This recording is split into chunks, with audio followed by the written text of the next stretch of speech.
2장 9절, 10절, 2절의 말씀을 함께 읽도록 하겠습니다. 함께 읽습니다. 종들은 자기 상전들에게 범사에 순종하여 기쁘게 하고 거슬러 말하지 말며 훔치지 말고 오히려 모든 참된 진실성을 나타내게 하라. 이는 범사에 우리 구주 하나님의 교훈을 빛나게 하려 함이라. 아멘. 이 자리에 계신 성도님들은 말의 힘을 믿습니까? 우리 자녀를 키울 때나 또 옆 사람과 관계할 때 말 한마디 때문에 우리가 큰 힘을 얻기도 하고 때로는 좌절하기도 한다는 것을 우리가 늘 경험해 왔을 겁니다.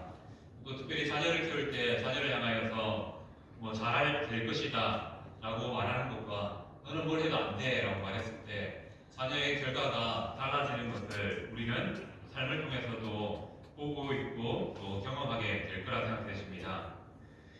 우리의 자녀들에게 긍정적인 말들을 할 때 긍정의 열매가 맺혀지는 것 같습니다.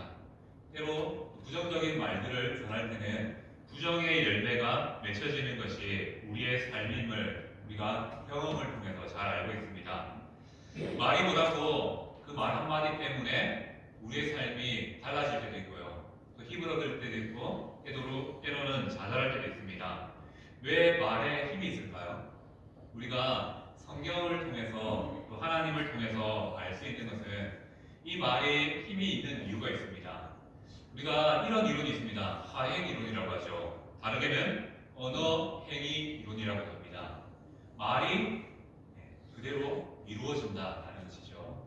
우리가 특별히 성경 말씀을 보면 하나님께서 말씀하실 때 그 말씀이 그대로 이루어집니다.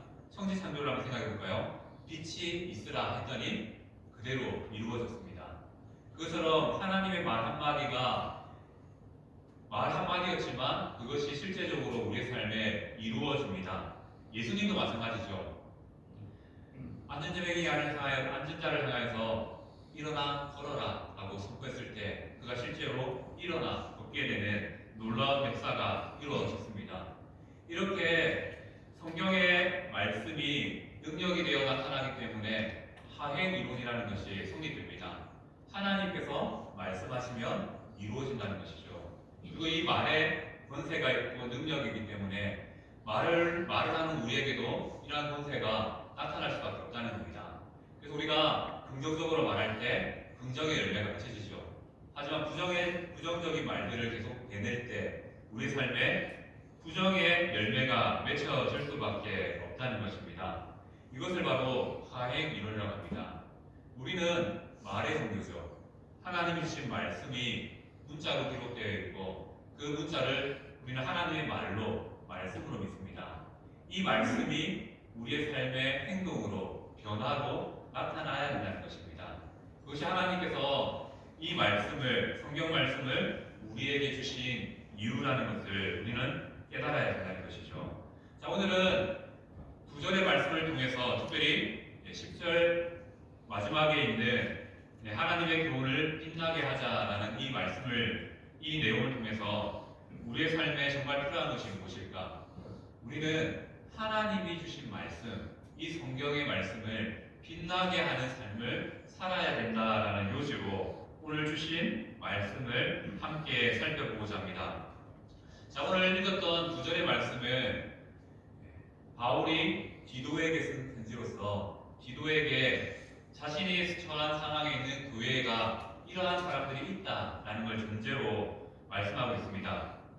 특별히 오늘 9절의 말씀은 그리스도인들 중에 종의 신분에 있는 사람들이 있었다는 것을 감안해야 됩니다. 초기 기독교 신자들은 종이나 여인과 같이 힘이 없는 사람들이 주류를 이루었습니다. 한국 교회도 마찬가지죠. 초기 기독교인들을 보면 종이나 여인과 같이 특별히 연약한 자리, 좀 남들보다 부족한 자리에 있는 사람들이 주로 예수님께로 나와 믿는 것을 보게 됩니다. 특별히 오늘 말씀은 그러한 그리스도인이지만 종의 신분을 가지고 있는 자들에게 주시는 권면입니다. 하나님께서 이러한 종들의 신분에게 이런 말씀 들려주면 참 좋잖아요. 예수님 믿으면 종으로부터 신분으로부터 자유가 말씀해 주시면 참 좋겠는데 웬걸요? 오늘 말씀을 보면 어떻습니까? 오히려 예수님을 믿기 때문에 주인을 모든 일에 있어 주인을 순종하고 또 모든 일에 주인을 기쁘게 하고 그의 말을 따르고 그의 소유에 손대지 말라, 훔치지 말라라고 말씀하고 있습니다. 그리고 이 말씀을 정리하면서 종은 주인에게 참된 신실함을 보여야 된다라고 말씀하고 있습니다. 그 이유가 무엇입니까? 왜 종된 그리스도인에게 주인된 자에게 잘하라, 참된 신실성을 보이라고 말씀하고 있습니까? 오늘 말씀의 말미는 이렇게 말합니다. 우리 구주 하나님의 교훈을 빛나게 하기 위해서 그렇게 살아야 된다라고 말씀하고 있습니다. 오늘 말씀에 하나님의 교훈을 빛나게 한다라는 것은 이러한 의미가 있습니다. 빛나게 한다는 것은 원래 보석은 원석으로 존재하지 않습니까? 원석은 돌에 불과합니다. 하지만 그 돌이 가꾸어지고 세공함을 통해서 우리가 귀하게 여기는 큰 값어치를 여기는 보석이 만들어지는 것처럼 빛나게 한다는 것은 이러한 의미가 있습니다. 하나님의 말씀을 빛나게 한다는 것은 세상 사람들에게 아무것도 아닌 것처럼 보이는 이 말씀을 우리가 옷을 입혀서 세공해서 다듬어서 아름다운 모습으로 보여준다라는 의미가 있습니다. 더 나아가서 우리는 하나님의 교훈을 아름답게 장식한다, 세공한다는 것이 바로 하나님의 교훈을 빛나게 한다는 말씀에 담긴 의미가 됩니다. 오늘 본문은 종들이 주인을 섬기는 이유가 바로 하나님의 말씀을 빛나게 하기 위해서 그렇게 섬겨 나가야 한다라고 말씀합니다. 바로 하나님의 이름은 말씀의 순종을 통해서 더 큰 값어치를 발현한다라는 것을 말씀하고 있죠. 자, 우리가 오늘 말씀을 이해하기 위해서 좀 전체적으로 한번 봤으면 좋겠습니다. 디도서 2장은 그리스도인에게 주신 다양한 자리에 있는 그리스도인에게 주시는 교훈의 말씀을 다루고 있습니다. 2절 말씀을 보면 늙은 남자를 향하여 4절은 젊은 여자라는 것이 등장하지만 간접적으로 다루고 있고요. 또 3절에서 5절 말씀은 늙은 여인을 향한 또 6절 말씀은 간접적으로 젊은 남자를 향한 그리고 9절, 10절은 종을 향한 말씀을 다루고 있습니다. 이 모든 사람들이 그리스도인이라는 겁니다. 그리스도인 된 자로서의 늙은 남성, 여성, 또 젊은 여성, 남성, 그리고 종이라는 신분을 가지고 있는 자들에게 주시는 하나님의 교훈의 말씀이라고 말씀하고 있습니다. 자, 오늘 우리가 읽었던 2절의 말씀은 종들만 나왔기 때문에 혹시 우리와 상관없다라고 생각하지 않습니까? 하나님의 말씀은 누구에게 말했느냐라는 것도 중요하겠지만 그것보다 더 중요한 것은 우리는 어떻게 이 말씀을 받아들일 것인가?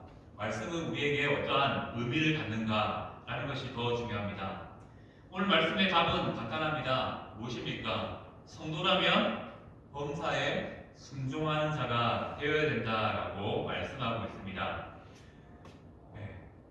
종이 주인에게 순종하듯이 성도는 누구에게 순종해야 되겠습니까? 하나님께 순종해야 된다는 것이죠. 더 나아가서 하나님이신 주인이 기쁘시게 하는 행동을 하는 것이 바로 우리 종된 그리스도의 종된 우리의 모습이라는 것을 말씀하고 있습니다. 기독교인들에게 가끔은 하나님을 너무 강조하다 보니까 우리 주위에 있는 사람들이 무시될 때가 참 종종 나타나게 됩니다. 하나님을 위해 산다라고 말할 때 우리는 그 말의 의미에 담긴 의미를 또 생각해 봐야 됩니다. 그리스도인들, 성도들에게는 하나님을 위해 산다라는 이 말에 하나님과 또 플러스 가까운 이웃이 포함되어 있다는 것입니다. 그래서 그리스도인들이 하나님을 위해서 산다는 것은 결국 무엇입니까? 옆에 있는 지체를 기쁘시게 하는 방법으로 살아가면 그것이 바로 하나님께 기쁨이 되는 일이 된다는 것을 말씀하고 있습니다. 우리는 상대방을 향하여서 상대방이 기쁘게 하는 행동을 행해야 된다는 것이죠. 또 그가 악할지라도 우리는 참된 신실성을 보여야 된다는 것입니다.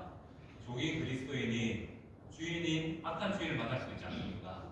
그 악한 주인이 아무리 악할지라도 그에게 내가 하나님을 믿기 때문에 참된 신실성을 보여주어야 된다는 것이죠. 이 말은 무엇을 의미합니까?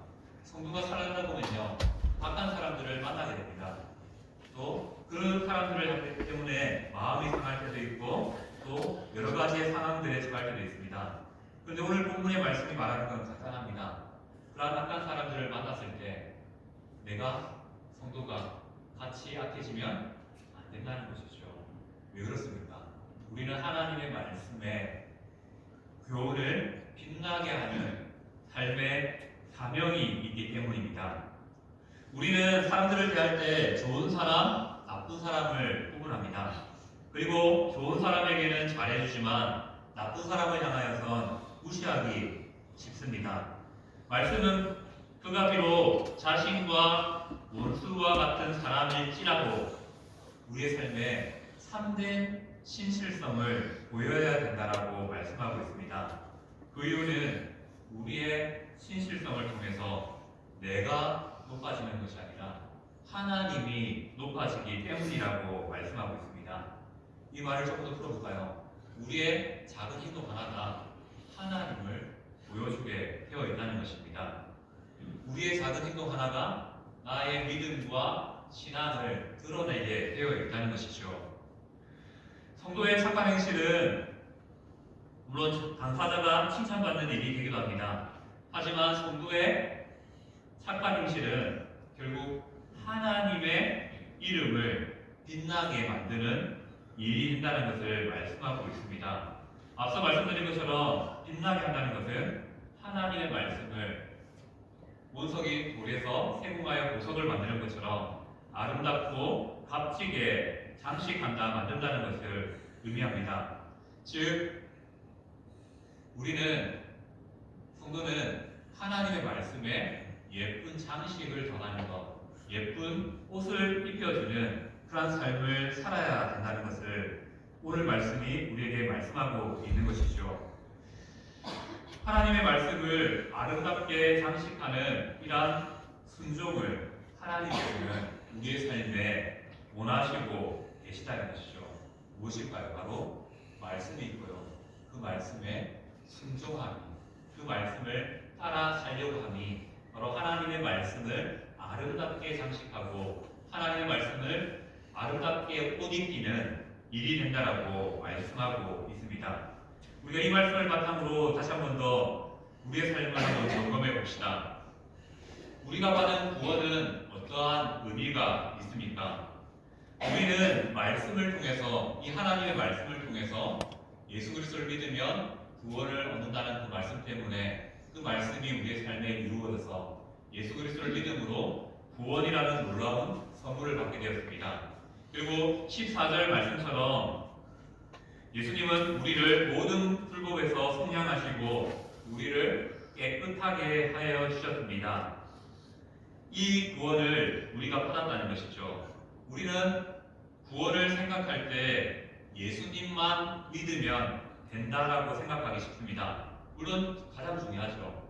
구원에 있어서 예수 그리스도를 우리의 뜻으로 고백하는 것은 정말로 중요한 일입니다. 하지만 구원에는 두 가지의 의미가 있습니다. 예수 그리스도를 믿는 믿음이 있고요. 그 믿음이 도덕적 순결로 나타나야 된다라는 것, 선한 일로 나타나야 된다는 그런 의미가 함께 담겨 있습니다.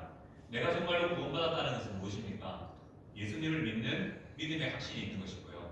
그 확신이 바로 가까운 이웃에게 선한 일을 통해서 나타난다는 겁니다. 예수님을 믿는데 선한 일을 하지 않는다. 이건 있을 수 없는 일이라는 것이죠. 우리가 구원받았는데 우리의 삶에 착한 행실이 나타나지 않는다. 있을 수 없는 일이라는 것을 말씀하고 있습니다. 우리는 14절 말씀을 통해서 구원의 또 다른 의미, 바로 선한 일에 열심을 다하는 자가 되어진다는 사실을 기억하게 됩니다. 바로 구원에는 선한 일에 열심을 다하는 도덕적인 순결도 포함되어 있다는 것이죠. 도덕적인 순결이란 무엇입니까? 바로 다른 사람을 돕는 것, 다른 사람을 섬기는 일을 의미합니다.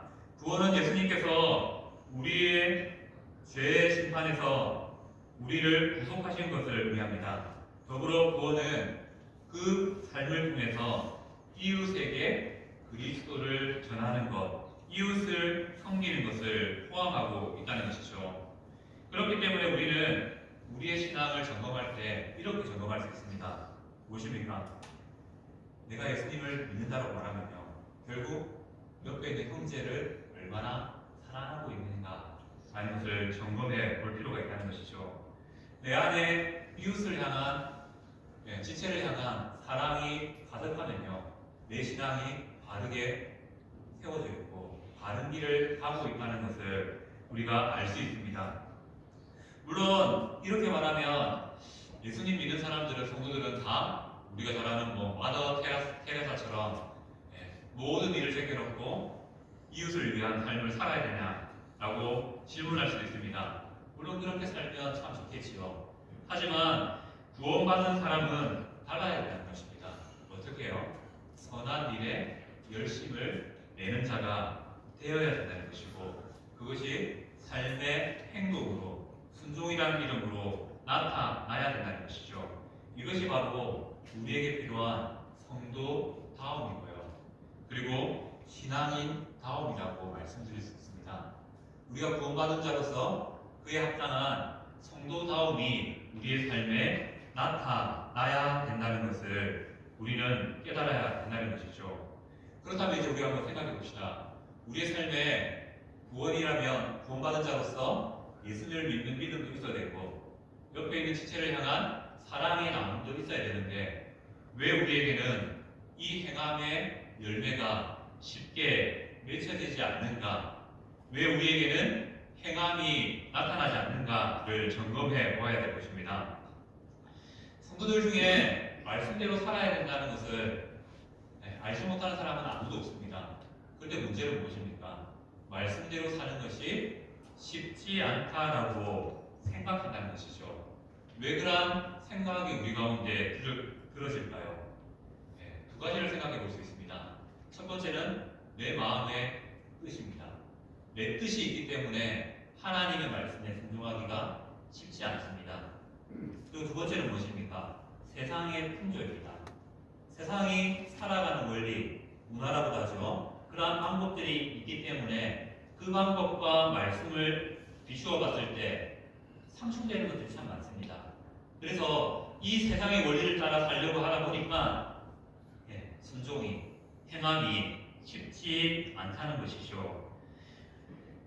이러한 현실에서 말씀의 원리를 붙잡고 산다는 것은 때로는 어리석게 여겨지기도 합니다. 그리고 우리는 말씀도 중요하고 세상의 원리도 중요하다, 또 내 의지도 내 뜻도 중요하다고 생각합니다. 결국 우리의 이러한 생각들이 순종에 있어서 더뎌지게 만들고요, 순종에 있어서 하지 못하게 만들어 버린다는 것입니다. 우리의 말씀과 우리의 삶을 이런 식으로 분리해 버린다는 것이죠. 교회에서는 말씀이 중요하고요, 세상에서는 세상의 원리와 내 뜻이 중요하다라고 이렇게 분리해 버립니다. 이분적으로 생각하게 된다는 것이죠. 그러니 당연하게 쉽게 우리 삶에 들어지는 생각이 무엇입니까? 순종하는 것은 쉽지 않다, 하나님의 말씀대로 사는 것은 어렵다라고 말하게 되는 것이죠. 왜요? 우리가 하나님의 말씀의 원리에 붙잡힌 것이 아니라 내 뜻과 세상의 원리에 붙잡혀 있기 때문에 이 순종이 결코 쉽지 않다라고 생각하게 된다는 것이죠. 우리에게 이러한 말씀의 행함이 없는 이유는 결국 말씀에 대한 우리의 태도의 문제 때문임을 알 수 있습니다. 우리는 말씀의 적용을, 순종을 어떻게 생각하는지 한번 점검해 봤으면 좋겠습니다. 우리는 말씀을 읽거나 들을 때 그 말씀을 이해하는 것을 우리는 순종이라고 생각할 때가 있습니다. 말씀은 우리의 생각을 바꾸고 우리의 행동을 바꾸는데 우리는 말씀을 들으면서 이렇게 살죠. 이렇게 생각하죠. 아, 그렇구나. 아, 아, 아. 근데 문제는 무엇입니까? 거기서 멈춰버린다는 겁니다. 말씀을 듣고 내 마음과 감정이 그렇게 살면 안 되겠구나 라고 하는데 정작 거기서 멈춰버리는 우리의 모습을 보게 됩니다. 왜 그렇게 될까요? 우리는요, 은연중에 우리의 순종의 기준을 그렇게 잡습니다. 말씀을 듣고 내가 감동받으면 그것이 말씀의 은혜를 받았다. 말씀이 순종했다. 내가 말씀에 행동했다라고 단정해버리는 경우가 많다는 것입니다. 그러니 말씀을 듣고 깨달으면 거기서 멈춰버립니다. 하나님께서 정말 원하시는 것은 삶의 행동의 변화를 원하시는데 그렇게 단정해버린다는 것이죠. 그리고 행동하지 않고 지식으로 만족하는 일도 곧잘 일어납니다. 말씀을 듣고요. 이게 말씀의 이런 뜻이구나. 그런데 거기서 멈춰버리는 것이죠. 그리고는 은혜를 받았다. 나는 오늘 값진 예배를 드렸다라고 생각하게 된다는 것입니다. 성경은 알면서도 결국 행치 아니하면 결국 전혀 모르는 일이라고 말씀하고 있습니다. 우리가 지식으로 깨닫고 마음으로 감동받는 것 참 중요합니다. 하지만 정말 하나님께서 원하시는 것은 무엇입니까? 이 말이 우리의 삶을 변화시키는 행동이 되는 것입니다. 그것을 하나님께서는 원하신다는 것이죠. 의외로 우리의 삶에 이러한 행동의 부재가 많습니다. 하나님은 말씀하시지만 우리의 삶의 행동은 따라오지 않는 경우가 많다는 것이죠. 한 예가 있습니다. 몇 해 전에 좀 되는데요. 시간적으로 조금 지난 사건이긴 하지만 큰 충격을 줬던 사건이 있습니다. 미국의 키티 제노벤스라는 젊은 여자와 관련된 사건입니다. 이 여인은 뉴욕의 고급 주택가에서 살았습니다. 그런데 집으로 돌아가는 중에 괴한을 만나게 됩니다. 그래서 수없이 많습니다. 비명도 지르면서 수없이 폭력을 당하고 강간을 당하고 결국 그 마을에서 살해당하게 됩니다. 한 기자가 이 사건이 너무 궁금해서 그 마을의 사람들을 일일이 만나봤다고 합니다. 조사하는 과정에서 꽤나 놀라는 결과를 듣게 됩니다. 이 여인이 잠시 맞아서 죽은 게 아니라요. 꽤나 오랜 시간 동안 비명을 지르면서 그 괴한에게 당하고 있었다는 겁니다.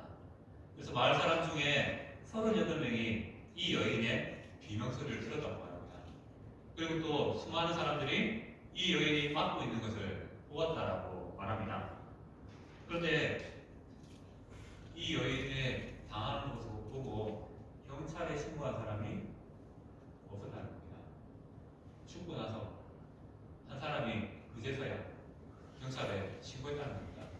이 여인을 살릴 수 있는 기회가 이 여인의 비명을 통해서 사람들에게 들렸고 또 눈에 보이는 행동을 통해서 보였지만 결국 많은 사람들이 침묵을 되었습니다. 결국 행동의 부재를 낳게 되었다는 것이죠. 우리 삶도 이와 같지 않을까요? 하나님께서 말씀을 수없이 들려주시지만 행동의 부재, 순종이 사라진 그러한 삶이 우리의 모습이 아닐까 생각해 봅니다. 만약 신고했다면 누구라도 비명소리를 들었을 때 신고했다면 이 여인은 죽지 않았을 겁니다.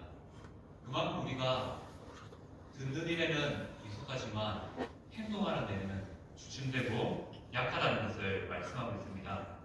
이러한 행동의 부재, 성경적인 시각으로 보면요 아주 잘못된 일입니다. 왜 그렇습니까? 마태복음 13장 12절 말씀이 이렇게 말하죠. 무릇 있는 자는 받아 넉넉하게 되되 무릇 없는 자는 그 있는 것도 빼앗긴다라고 말씀하고 있습니다.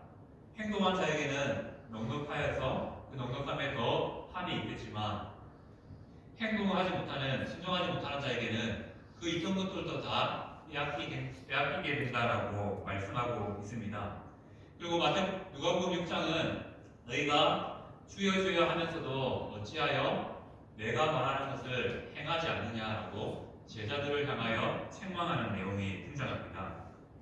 예수님을 정말로 믿는다면 그에 따르는 행동이 필요하다는 것이죠. 결국 순종하지 않는 지식, 순종하지 않는 감정, 순종하지 않는 믿음은 하나님 보시기에 죄악과 같다는 것을 말씀하고 있습니다. 행함이 없는 구원은 있을 수 없다는 것이죠. 구원은 그에 합당한 행함이 따른다는 것이죠. 우리는 이러한 행함에 있어서 다시 한 번 더 생각해 봅시다. 우리는 거칠의 순종으로 참된 삶의 변화를 대치하고 대조하고 있지는 않습니까? 우리는 우리가 아는 말씀에는 이미 알고 있고 순종하고 있기 때문에 아멘이라고 말합니다. 하지만 우리가 지키지 않는 일에 대해서는 어떻습니까? 회피하고 도망가고 못 들은 척하지는 않습니까? 우리가 한번 장사를 한다고 생각해 봅시다. 우리가 알고 있는 것처럼 십계명에 안식일을 기억하여 거룩하게 지키라라는 말씀이 있기 때문에 주일날 문을 열지 않습니다. 이미 말씀을 잘 지키고 있는 것이죠. 그런데 우리가 신앙인으로서 장사하는데 누가복음 4장 23절 25절 말씀처럼 장사를 하는데 거짓으로 돈을 벌기 위해서 거짓을 하는 겁니다. 원사지도 속이고요. 때로는 날짜도 속여가면서 거짓으로 장사한다면 이것이 바른 신앙일 수 있을까요? 주의는 지켜요. 그런데 내가 돈을 벌기 위해서 남을 속이는 일을 행한다면 이것이 바른 신앙일 수 있을까요? 왜 그렇습니까? 제가 말씀드리는 건 이겁니다. 우리가 겉으로 보이는 영역에서는요 순종합니다. 그런데 정말로 하나님께서 원하시는 마음의 변화, 마음의 순종에 있어서는 이렇게 어리석음이 나타나기 쉬운 것이 우리의 모습이라는 것이죠. 그리고 우리는 또 자기를 합리화하면서 이 변화를 거부할 때도 있습니다. 언젠가 수련회에 갔을 때 한 청년이 왜 그런 말을 하는지 모르겠지만 자기의 영담을 말하더라고요. 내가 조금 전에 대형마트를 갔다 왔는데 그 대형마트에서 스시 낙게 포장되어 있는 거 있지 않습니까? 그거 몇 개 주워서 내가 주인 몰래 먹었다 라고 말합니다. 그리고 돈을 아꼈기 때문에 그 돈으로 누구에게 더 맛있는 걸 사서 샀다 라고 말하는 것을 보았습니다. 이 청년 무엇이 잘못됐습니까? 일단 돈을보다 남의 것을 훔친 것 잘못되었습니다. 그런데 어떻게 말합니까? 그 돈으로 누군가를 도울 수 있었다 라고 말했습니다. 우리가 생각하는 순종이 이와 같지 않습니까? 내가 잘못을 행하고 하나님 앞에서 죄악을 행했음에도 불구하고 내가 이것을 했기 때문에 하나님께서 또 눈 감아주실까요? 나는 이미 이 일을 했기 때문에 나의 죄악은 하나님께서 눈 감아주실 것이다 라고 생각하지 않습니까? 우리의 삶이 이렇다는 것을 우리는 단적으로 생각해 보아야 됩니다. 말씀은 우리의 영혼을 계속 찌릅니다. 그렇게 살면 안 돼. 그것이 죄라고 말하면서 우리의 삶과 우리의 마음과 우리의 행동을 계속 찌르고 있습니다. 하지만 우리는 어떻게 생각합니까? 이 말씀은 저 사람이 들어야 되는데 라고 단정해 버린다는 것이죠. 나 자신에게는 해당되지 않는 말씀이라고 생각해 버린다는 것입니다. 나와 그 말씀이 관련 없는 이유를 우리는 10가지의 변명을 통해서도 만들어낼 수 있는 사람들이 우리 아닙니까? 나와 상관이 없기 때문에 그 말씀은 내가 순종할 말씀이 아니다 라고 생각해 버린다는 것이죠. 이런 사람에게 행동이 따르는 신앙이 나타날까요? 쉽지는 않을 겁니다. 그리고 우리는 감정의 변화를 행동으로 대체해서도 안 됩니다. 말씀을 들을 때 그렇게 해야지 하고 은혜를 받죠. 하지만 집에 돌아가서는 행동도 없고 아, 그 말씀 참 좋았더라 라는 추억식으로 끝나버린 우리의 삶이, 신앙이 있다는 것이죠. 참된 은혜는 무엇입니까? 우리의 감정이 변하는 것도 중요하겠지만 우리의 행동을 변화시키는 것이 참된 은혜라는 것입니다. 우리는 누구나 하나님의 복을 구하고 있습니다. 하지만 정작 우리의 모습 속에 복을 받기 위한 우리의 행동에 부재가 있지는 않습니까? 행동의 변화가 있을 때 하나님께서 우리의 삶에 큰 것으로 채워주시고자 준비해 주셨지만 정작 우리는 그 행동의 부재로 인해서 하나님이 예비하셨던 그 크신 은혜와 복을 누리지 못하고 있는 것은 아닐까요? 네, 오늘 말씀을 정리해 보도록 하겠습니다. 오늘 이렇게 말씀드릴 이유는 이겁니다. 우리가 구원받았다는 것은 이러한 의미가 있습니다. 예수 그리스도를 믿는 확신이 있다라는 것도 맞겠지만 그와 더불어 우리에게 따르는 윤리적인, 도덕적인 그러한 책임감이 필요하다는 것이죠. 그 내용을 오늘 말씀 이렇게 말씀합니다. 하나님의 교훈을 빛나게 해야 될 책임이, 사명이 우리에게 있다라고 말씀하고 있습니다. 우리가 어떻게 하나님의 말씀을 빛나게 할 수 있겠습니까? 방법은 이것입니다. 내게 들려진 그 말씀 때문에 고민하고요. 그 말씀을 한번 행해 보는 것입니다. 그렇게 될 때 이 하나님의 말씀이 예쁜 옷을 입게 되고요. 또 아름답게 장식되게 됩니다. 그리고 그 장식된 말씀을 통해서 하나님께서 우리의 이웃과 가족과 지체들에게 다시 한 번 더 나타나게 된다는 것이죠.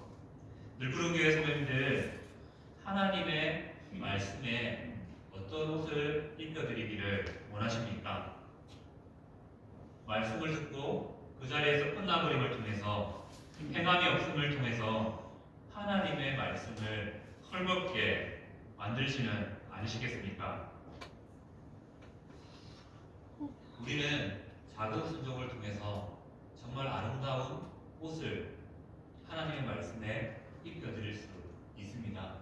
그것이 바로 오늘 본문에 말하는 하나님의 교훈을 빛나게 하는 삶입니다.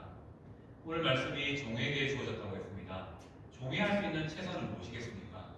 주인에게 참된 신실성을 보여주는 것입니다. 그렇게 될 때 그의 삶을 통해서 하나님이 그 주인에게 나타나게 되는 복된 은혜가 입혀진다는 것을 말씀하고 있습니다. 우리 오늘 읽진 않았지만 11절 말씀을 보면 모든 사람에게 구원을 주시는 하나님의 은혜가 바로 우리의 순종을 통해, 우리의 행함을 통해 나타난다고 말씀하고 있습니다. 이제 오늘 말씀은 이렇게 마치면서 선택은 성도님들의 몫입니다. 말씀에 순종하시기를 원하시는 성도님들은 집에 가서 당장 말씀을 펴서 내가 순종해야 될 영역이 무엇인지를 고민하시길 바랍니다. 그리고 새해 우리의 삶이 하나님의 말씀을 조금 더 빛나게 하는 삶으로 갖춰지길 소망합니다. 그렇게 될 때 우리가 바라고 소망하는 교회의 부흥도 자연스럽게 따라오게 되어 있다는 것이죠. 하나님께서 우리에게 기다리고 기대하는 것은 무엇이겠습니까? 바로 들은 말씀에 우리가 얼마나 신실함을 보이는가, 우리가 얼마나 행함을 가지고 살아가는가를 보신다는 것입니다. 오늘 말씀이 우리의 삶을 조금 어렵고 무겁게 만들지 모르겠습니다. 하지만 우리의 순종에, 우리의 행함에 이 영역들이 조금 달라졌으면 좋겠습니다. 마음의 변화 중요합니다. 생각의 변화 중요합니다. 하지만 하나님께서 정말 원하시는 구원받은 자의 삶은요, 행동을 통해 나타나는 변화를 원하신다는 것입니다. 그 삶을 위해서 다시 한 번 더 결단할 수 있는 성도님 되시길 소망합니다. 그리고 부족하고 연약할 수 있지만 나의 작은 이 순종이 하나님의 말씀을 아름답게 신나게 한다는 겁니다. 돌에 불과하던 그 말씀이요. 나의 행함을 통해서요. 다이아몬드 같이 값진